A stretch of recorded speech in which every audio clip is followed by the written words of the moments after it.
Chapter 14. Your Subconscious Mind and Marital Problems. Ignorance of the functions and powers of the mind is the cause of all marital trouble. Each using the law of mind correctly can solve friction between husband and wife. By praying together, they stay together. The contemplation of divine ideals, the study of the laws of life, the mutual agreement on a common purpose and plan, and the enjoyment of personal freedom bring about that harmonious marriage, that wedded bliss, that sense of oneness where the two become one. The best time to prevent divorce is before marriage. It is not wrong to try to get out of a very bad situation. But why get into the bad situation in the first place? Would it not be better to give attention to the real cause of marital problems? In other words, to really get at the root of the matter involved. As with all other problems of men and women, the problems of divorce, separation, annulment, and endless litigation are directly traceable to lack of knowledge of the working and interrelationship of the conscious and subconscious mind. The meaning of marriage. Marriage, to be real, must first be on a spiritual basis. It must be of the heart, and the heart is the chalice of love. Honesty, sincerity, kindness, and integrity are also forms of love. Each partner should be perfectly honest and sincere with the other. It is not a true marriage when a man marries a woman for her money, social position, or to lift his ego, because this indicates a lack of sincerity, honesty, and true love. Such a marriage is a farce, a sham, and a masquerade. When a woman says, "I am tired working, I want to get married because I want security," her premise is false. She is not using the laws of mind correctly. Her security depends upon her knowledge of the interaction of the conscious and subconscious mind and its application. For example, a woman will never lack for wealth or health if she applies the techniques outlined in the respective chapters of this book. Her wealth can come to her independent of her husband, father, or anyone else. A woman is not dependent on her husband for health, peace, joy, inspiration, guidance, love, wealth, security, happiness, or anything in the world. Her security and peace of mind come from her knowledge of the inner powers within her, and from the constant use of the laws of her own mind in a constructive fashion. How to attract the ideal husband? You are now acquainted with the way your subconscious mind works. You know that whatever you impress upon it will be experienced in your world. Begin now to impress your subconscious mind with the qualities and characteristics you desire in a man. The following is an excellent technique. Sit down at night in your armchair, close your eyes, let go, relax the body, become very quiet, passive, and receptive. Talk to your subconscious mind and say to it, "I am now attracting a man into my experience who is honest, sincere, loyal, faithful, peaceful, happy, and prosperous. These qualities, which I admire, are sinking down into my subconscious mind now. As I dwell upon these characteristics, they become a part of me and are embodied subconsciously. I know there is an irresistible law of attraction, and that I attract to me a man according to my subconscious belief. I attract that which I feel to be true in my subconscious mind. I know I can contribute to his peace and happiness. He loves my ideals, and I love his ideals. He does not want to make me over, neither do I want to make him over. There is mutual love, freedom, and respect." Practice this process of impregnating your subconscious mind. Then, you will have the joy of attracting to you a man possessing the qualities and characteristics you mentally dwelt upon. Your subconscious intelligence will open up a pathway whereby both of you will meet, according to the irresistible and changeless flow of your own subconscious mind. Have a keen desire to give the best that is in you of love, devotion, and cooperation. Be receptive to this gift of love, which you have given to your subconscious mind. How to attract the ideal wife? Affirm as follows: "I now attract the right woman who is in complete accord with me. This is a spiritual union because it is divine love functioning through the personality of someone with whom I blend perfectly. I know I can give to this woman love, light, peace, and joy. I feel and believe I can make this woman's life full, complete, and wonderful. I now decree that she possesses the following qualities and attributes. She is spiritual, loyal, faithful, and true. She is harmonious, peaceful, and happy. We are irresistibly attracted to each other. Only that which belongs to love, truth, and beauty can enter my experience. I accept my ideal companion now. As you think quietly and with interest on the qualities and attributes which you admire in the companion you seek, you will build the mental equivalent into your mentality. Then, the deeper currents of your subconscious mind will bring both of you together in divine order. No need for third mistake. Recently, a teacher said to me, "I have had 3 husbands and all 3 have been passive, submissive, and dependent on me to make all decisions and govern everything. Why do I attract such type men?" I asked her whether she had known that her second husband was the effeminate type, and she replied, "Of course not. Had I known, I would not have married him." Apparently, she had not learned anything from the first mistake. The trouble was with her personality makeup. She was very masculine, domineering, and unconsciously wanted someone who would be submissive and passive so that she could play the dominant role. All this was unconscious motivation, and her subconscious picture attracted to her what she subjectively wanted. She had to learn to break the pattern by adopting the right prayer process. How she broke the negative pattern? The above-mentioned woman learned a simple truth. When you believe you can have the type of man you idealize, it is done unto you as you believe. The following is the specific prayer she used to break the old subconscious pattern and attract to her the ideal mate. I am building into my mentality the type of man I deeply desire. The man I attract for a husband is strong, powerful, loving, very masculine, successful, honest, loyal, and faithful. He finds love and happiness with me. I love to follow where he leads. I know he wants me and I want him. I am honest, sincere, loving, and kind. I have wonderful gifts to offer him. They are goodwill, a joyous heart, and a healthy body. He offers me the same. It is mutual. I give and I receive. Divine intelligence knows where this man is, and the deeper wisdom of my subconscious mind is now bringing both of us together in its own way, and we recognize each other immediately. I release this request to my subconscious mind, which knows how to bring my request to pass. I give thanks for the perfect answer. She prayed in the above manner night and morning, affirming these truths and knowing that through frequent occupation of the mind, she would reach the mental equivalent of that which she sought. The answer to her prayer, several months went by. She had a great number of dates and social engagements, none of which was agreeable to her. When she was about to question, waver, doubt, and vacillate, she reminded herself that the infinite intelligence was bringing it to pass in its own way and that there was nothing to be concerned about. Her final decree in her divorce proceedings was granted, which brought her a great sense of release and mental freedom. Shortly afterward, she went to work as a receptionist in a doctor's office. She told me that the minute she saw the physician, she knew he was the man she was praying about. Apparently, he knew it too, because he proposed to her the first week she was in the office, and their subsequent marriage was ideally happy. This physician was not the passive or submissive type, but was a real man, a former football player, an outstanding athlete, and was a deeply spiritual man, though he was completely devoid of any sectarian or denominational affiliation. She got what she prayed for because she claimed it mentally until she reached the point of saturation.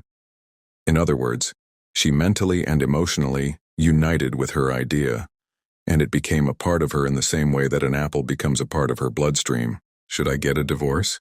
Divorce is an individual problem.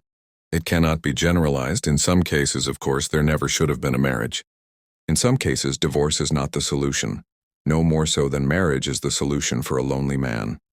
Divorce may be right for one person and wrong for another. A divorced woman may be far more sincere and noble than many of her married sisters who perhaps are living a lie. For example, I once talked with a woman whose husband was a dope fiend, an ex-convict, a wife-beater, and a non-provider. She had been told it was wrong to get a divorce. I explained to her that marriage is of the heart. If 2 hearts blend harmoniously, lovingly, and sincerely, that is the ideal marriage. The pure action of the heart is love. Following this explanation, she knew what to do. She knew in her heart that there is no divine law which compelled her to be browbeaten, intimidated, and beaten because someone said, "I pronounce you man and wife." If you are in doubt as to what to do, ask for guidance, knowing that there is always an answer, and you will receive it. Follow the lead that comes to you in the silence of your soul. It speaks to you in peace. Drifting into divorce. Recently, a young couple, married for only a few months, was seeking a divorce. I discovered that the young man had a constant fear that his wife would leave him. He expected rejection, and he believed that she would be unfaithful. These thoughts haunted his mind and became an obsession with him. His mental attitude was one of separation and suspicion. She felt unresponsive to him. It was his own feeling or atmosphere of loss and separation operating through them. This brought about a condition or action in accordance with the mental pattern behind it. There is a law of action and reaction, or cause and effect. The thought is the action, and the response of the subconscious mind is the reaction. His wife left home and asked for a divorce, which is what he feared and believed she would do. Divorce begins in the mind. Divorce takes place first in the mind. The legal proceedings follow after. These two young people were full of resentment, fear, suspicion, and anger. These attitudes weaken, exhaust, and debilitate the whole being. They learned that hate divides and that love unites. They began to realize what they had been doing with their minds. Neither one of them knew the law of mental action, nor they were misusing their minds and bringing on chaos and misery. These two people went back together at my suggestion and experimented with prayer therapy. They began to radiate love, peace, and goodwill to each other. Each one practiced radiating harmony, health, peace, and love to the other, and they alternated in the reading of the Psalms every night. Their marriage is growing more beautiful every day. The nagging wife. Many times the reason the wife nags is because she gets no attention. Oftentimes it is a craving for love and affection. Give your wife attention and show your appreciation. Praise and exalt all her many good points. There is also the nagging type of woman who wants to make the man conform to her particular pattern. This is about the quickest way in the world to get rid of a man. The wife and the husband must cease being scavengers, always looking at the petty faults or errors in each other. Let each give attention and praise for the constructive and wonderful qualities in the other. The brooding husband. If a man begins to brood, grows morbid against his wife because of the things she said or did, he is, psychologically speaking, committing adultery. One of the meanings of adultery is idolatry, i.e., giving attention to or uniting mentally with that which is negative and destructive. When a man is silently resenting his wife and is full of hostility toward her, he is unfaithful. He is not faithful to his marriage vows, which are to love, cherish, and honor her all the days of his life. The man who is brooding, bitter, and resentful can swallow his sharp remarks, abate his anger, and he can go to great lengths to be considerate, kind, and courteous. He can deftly skirt the differences. Through praise and mental effort, he can get out of the habit of antagonism. Then, he will be able to get along better, not only with his wife, but with business associates also. Assume the harmonious state, and eventually you will find peace and harmony. The great mistake. A great mistake is to discuss your marital problems or difficulties with neighbors and relatives. Suppose, for example, a wife says to the neighbor, "John never gives me any money. He treats my mother abominably, drinks to excess, and is constantly abusive and insulting." Now this wife is degrading and belittling her husband in the eyes of all the neighbors and relatives. He no longer appears as the ideal husband to them. Never discuss your marital problems with anyone except a trained counselor. Why cause numerous people to think negatively of your marriage? Moreover, as you discuss and dwell upon these shortcomings of your husband, you are actually creating these states within yourself. Who is thinking and feeling it? You are. As you think and feel, so are you. Relatives will usually give you the wrong advice. It is usually biased and prejudiced because it is not given in an impersonal way. Any advice you receive which violates the golden rule, which is a cosmic law, is not good or sound. It is well to remember that no two human beings ever lived beneath the same roof without clashes of temperament, periods of hurt and strain. Never display the unhappy side of your marriage to your friends. Keep your quarrels to yourself. Refrain from criticism and condemnation of your partner. Don't try to make your wife over. A husband must not try to make his wife over into a second edition of himself. The tactless attempt to change her in many ways is foreign to her nature. These attempts are always foolish and many times result in dissolution of the marriage. These attempts to alter her destroy her pride and self-esteem and arouse a spirit of contrariness and resentment that proves fatal to the marriage bond. Adjustments are needed, of course, but if you have a good look inside your own mind and study your character and behavior, you will find so many shortcomings, they will keep you busy the rest of your me. If you say, "I will make him over into what I want," you are looking for trouble and the divorce court. You are asking for misery.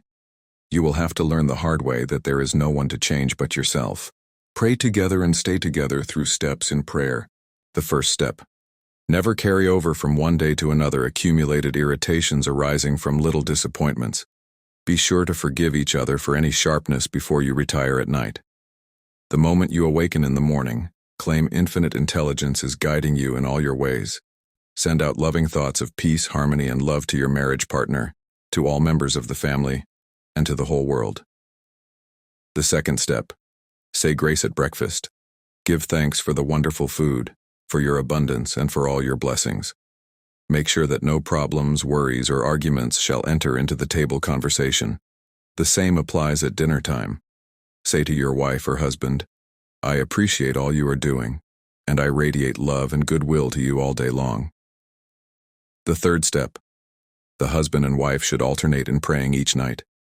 Do not take your marriage partner for granted. Show your appreciation and love. Think appreciation and goodwill rather than condemnation, criticism, and nagging. The way to build a peaceful home and a happy marriage is to use a foundation of love, beauty, harmony, mutual respect, faith in God, and all things good. Read the 23rd, 27th, and 91st Psalms, the 11th chapter of Hebrews, the 13th chapter of I Corinthians, and other great texts of the Bible before going to sleep. As you practice these truths, your marriage will grow more and more blessed through the years. Review your actions. 1. Ignorance of mental and spiritual laws is the cause of all marital unhappiness. By praying scientifically together, you stay together. 2. The best time to prevent divorce is before marriage. If you learn how to pray in the right way, you will attract the right mate for you. 3. Marriage is the union of a man and woman who are bound together by love. Their hearts beat as one and they move onward, upward, and Godward. For marriage does not bequeath happiness. People find happiness by dwelling on the eternal truths of God and the spiritual values of life. Then, the man and woman can contribute to each other's happiness and joy. 5. You attract the right mate by dwelling on the qualities and characteristics you admire in a woman or a man, and then your subconscious mind will bring you together in divine order. 6. You must build into your mentality the mental equivalent of what you want in a marriage partner. If you want to attract an honest, sincere, and loving partner in life, you must be honest, sincere, and loving yourself. 7. You do not have to repeat mistakes in marriage. When you really believe you can have the type man or woman you idealize, it is done unto you as you believe.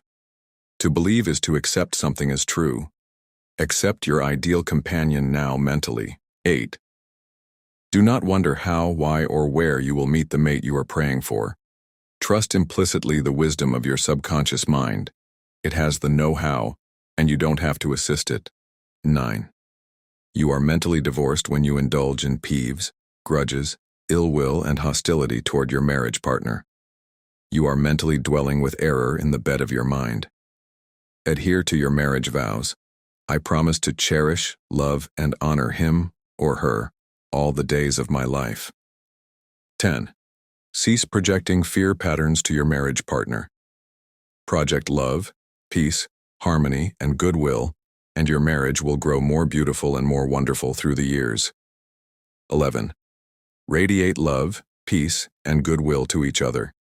These vibrations are picked up by the subconscious mind, resulting in mutual trust, affection, and respect. 12.